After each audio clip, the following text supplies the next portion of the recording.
This episode of Walt Disney World Today is sponsored by DVCByResale.com. DVC by Resale is a great place to buy or sell your Disney Vacation Club points. You can view the current DVC resales, get answers to frequently asked questions, and see the DVC point charts all by going to www.dvcbyresale.com, or you can call Chantel, who's the owner, at 1-800-844-4099. This is Walt Disney World Today.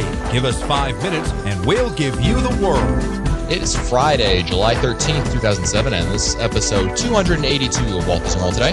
I'm Matt Hochberg from MGMstudios.org. On the show today, we have Vicki Barrett, who's the wife of Steve Barrett of HiddenMickeysGuide.com. Welcome, Vicki. Welcome. I mean, hello. And also on the show is Deanna Mongello, who's the wife of Lou Mongello of DisneyWorldTrivia.com. Oh, Deanna, it's so good to have you here. Oh, Deanna. Hi, guys. How you doing? Outstanding. And also on the show is Renee Block, wife of Fred Block of MagicMeats.com. Welcome, Renee. Hello. Thank you. Well, if you haven't guessed by now, we're doing another Disney Widow show. If you have no idea what the Disney Widow show, you need to listen to episode 129 when we brought Len Testa's wife on, Mike Scopa's wife on, as well as Mike Newell's wife on. And we like to, look at how the other half deals with the nerds that they married. And I've had the opportunity, I think, to meet all of the women on the show. I think I've met you before, Vicki, at one of the probably a Mouse Fest. There you go. Then we have. So in that case, and these are normal women. In some cases, very attractive women. I mean, they're all very, except for certain other hosts of this podcast. And certainly, unlike the people they're married to, which are very unattractive. So we're trying to explore how you deal with it. So let's start with Vicki. Vicki, who was obsessed with Disney first? Was it you or Steve? Oh, Steve was. Actually, I can tell how that happened. I've shared it before, but we were coming to Disney World for a business trip, and our son was in kindergarten, and we did not think that we were necessarily going to fall in love with it. We had not been before, and so we were ignorant of what wonderful opportunities were going to be for us. So I went to a bookstore and bought several books on Disney World, and again, we were coming for business. And we got on an airplane, and I sat next to our son and kept him entertained and passed the books. Steve was sitting behind me to Steve, and as the plane landed, unaware of what Steve was doing because I was entertaining our kindergartner, the plane lands, and Steve proceeds to get in the aisle and hop so much that the plane actually shakes. Fortunately, this was long enough ago that we did not get arrested. And he wanted to immediately go to Disney World despite the fact that it was midnight. And I had to go, no, we have to at least wait till tomorrow. And he proceeded to immediately skip out on his business meetings and start going to Disney World. So he actually fell in love with it just from a book. I mean, and it lived up to his expectations. But Steve had the book first, even though and just fell in love immediately. How about you, Renee? How was it? Were you the Disney nut first, and you brought Fred into the fold, or was it the other way around? I actually begged Fred to go to Disney for our honeymoon because he had never been in. I hadn't been since I was a kid. And, well, we kind of went down the tubes from there. Now we go all the time, and I compete. That's interesting. Now, I'm sure, Deanna, I can picture the scene right now. It's New Jersey, 1986. You guys are driving down the Garden State Parkway in your IROC Z, driving to Belmar for the weekend. And, you've got actually a Z28. Z28, excuse me. And you have, Bon Jovi Runaway playing in the, in the 8-track tape deck that you guys have in his dad's car. And, you sitting in the passenger seat, Lou sitting on top of some phone books. I mean, did he then, like, at that point be like, hey, baby, what do you think about Mickey Mouse? Or, how did it happen? Was he the nut first, or?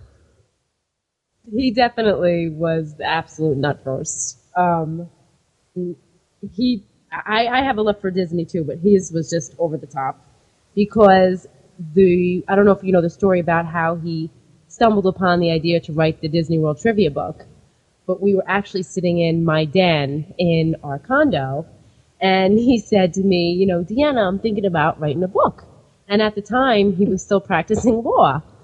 So I said to him, that's great, what are you thinking about writing about? And I started laughing, and I'm like, the thing that you know the most about is Disney. And he looks at me and he starts laughing. He's like, no, it's a Disney book. I'm like, really? He's like, yeah. I'm like, oh my goodness. I'm like, go ahead. I'm like, did you start it? He's like, yeah. So there you go. Now, what's interesting is I'm sure all of your husbands get stopped in the parks, at meets and things like that. Like, oh my God, you're so-and-so. And how do you deal with it? Is it like, do you roll your eyes and be like, he's really not that cool? Don't, I mean, can you tell that I'm dealing with some personal experience here? Yeah, I was just... I'm drawing on something here. Do you guys? I mean, when your husbands get stopped in the park for whatever reason because it's some fan is coming up to talk to them, do you? I mean, what's your reaction to it? Is it like, oh my God, he's not that cool, or it's like, thanks for paying our bills, or what exactly? What's your thought, Renee, when that happens with Fred at like Magic Meets and everyone says, "Oh, Fred, that's a great event. Can't wait for next year." Blah blah blah. I'm actually. I feel like I can't look at her. I feel like I should be pleading the fifth. Let it out. Let it out. He won't listen to this. Fred doesn't work computers. He's gonna be busy with his meat. He'll never listen to this. The last time we were in Disney, there's like 4 women came up to him and they're like, "Oh, you're Fred!" And my oldest one was like, who are they? So they walk away, and Daddy's explaining that these are people that he chats with somewhere online, and they come to his Disney party every year. And Julia's like, that's great. So does that mean like we have to swim with them and stuff and like have dinner with them later? And sadly enough, believe it or not, that Sunday we all did have dinner together. How about you, Vicky? Do you ever tell Steve to put away the hat so he won't get recognized? Actually, Steve's pretty easy to recognize with or without the hat because he's sort of bald, and that also easily identified. Actually, I think I enjoy the most, and I've heard Steve's publisher say this as well, that it's just so much fun to watch how excited Steve gets that it actually is sort of, fun for me to know that it's really a treat for him. He very much enjoys being recognized, and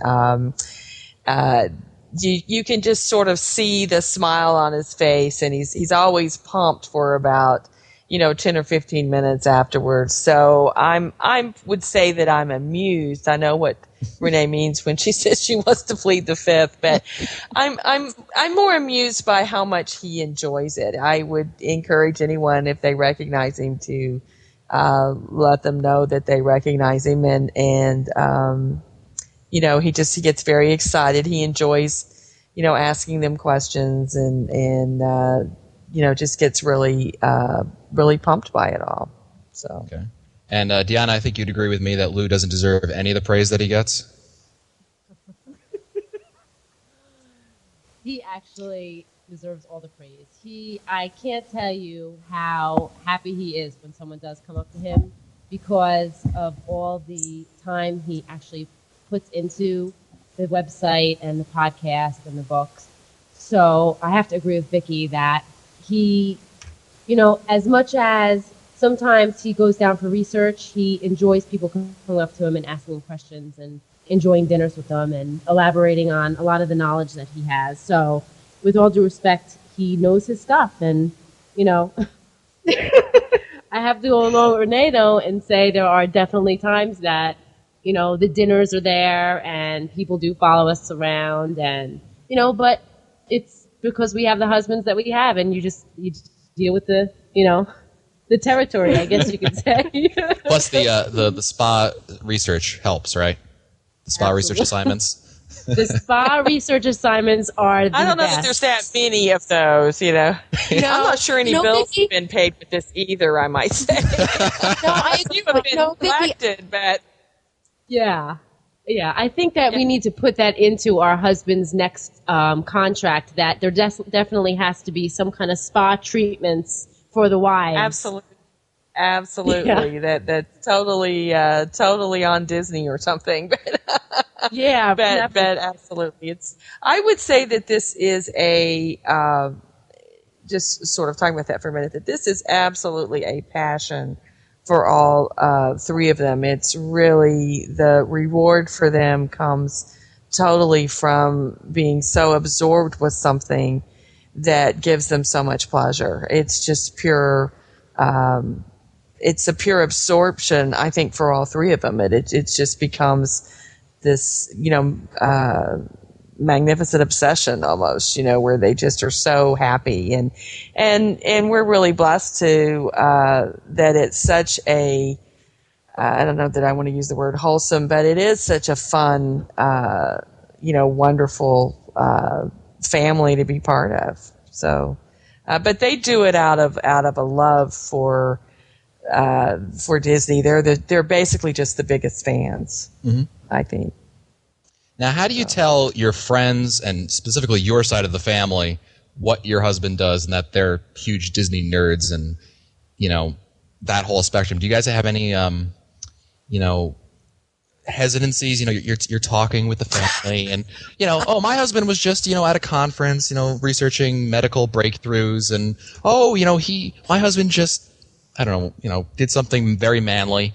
And then, it gets to Diana, and it's like, well, my husband, is still the same height as when I dated him in high school. I mean, do you ever have problems like that? I'm ripping on obviously Lou just a little bit here, but I mean, do you have any? Do you have any? Actually, I'm hoping that Diana didn't date him in high school. Oh my gosh! I hope you had a little fun before. Little. Emphasis on little. I actually met him much later after I graduated from college, so no. and he has been the same height, but height does not matter. That's right. So do you have any problem? Like, Actually, when Steve you're telling had the family? hair and a mustache. I'm sorry, go ahead. Really?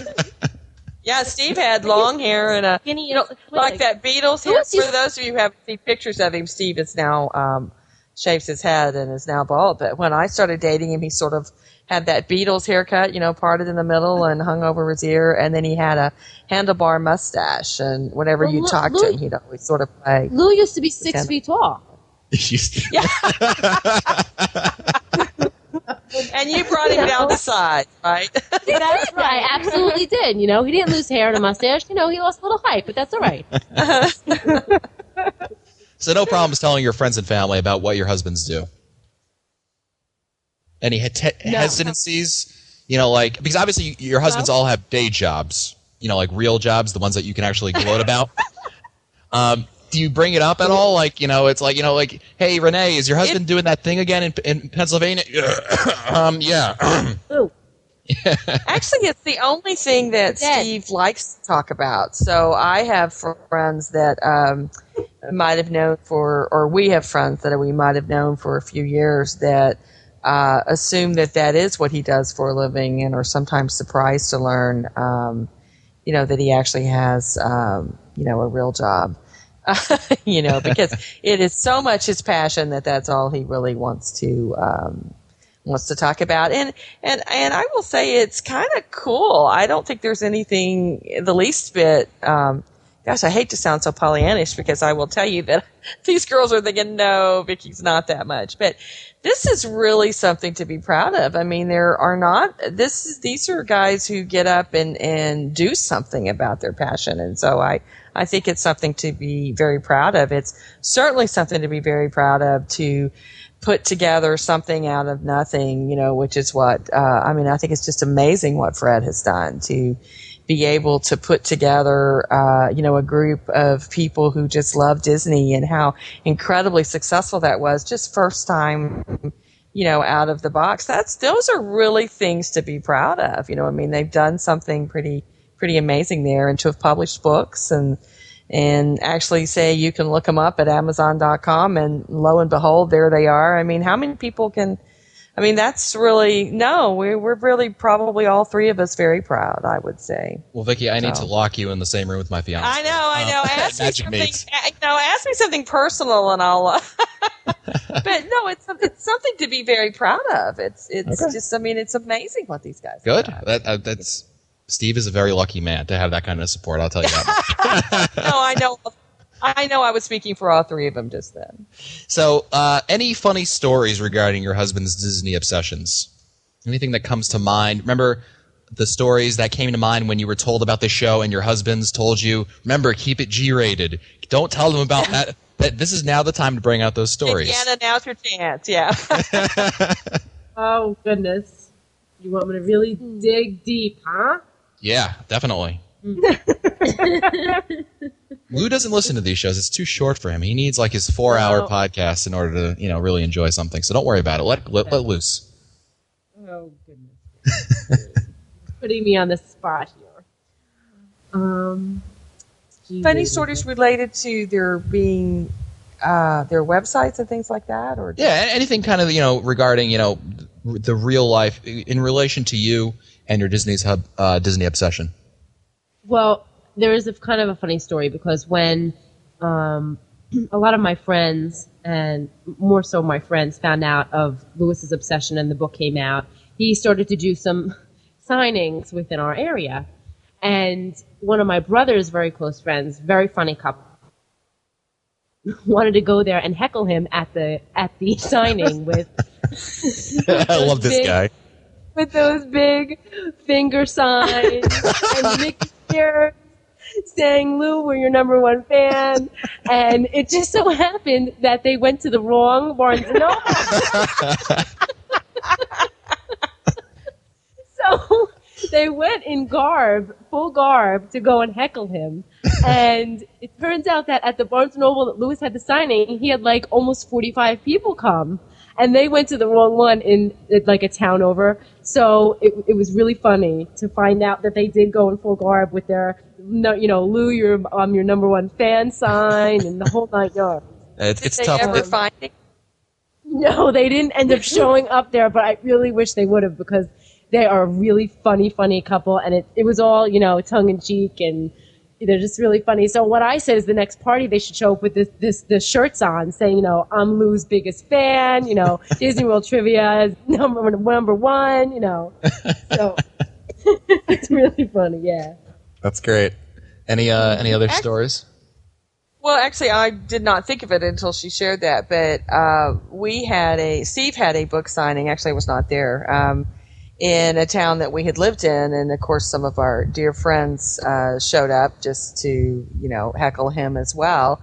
And one of the guys picked up Steve's Hidden Mickey book and took over the microphone of the bookstore. Not exactly sure how he did that, but just walked up and apparently turned it on and proceeded to describe the book as a book about marriage, and that it indeed had saved his marriage, and recommended everyone that with marriage problems to promptly buy the Hidden Mickey book. So,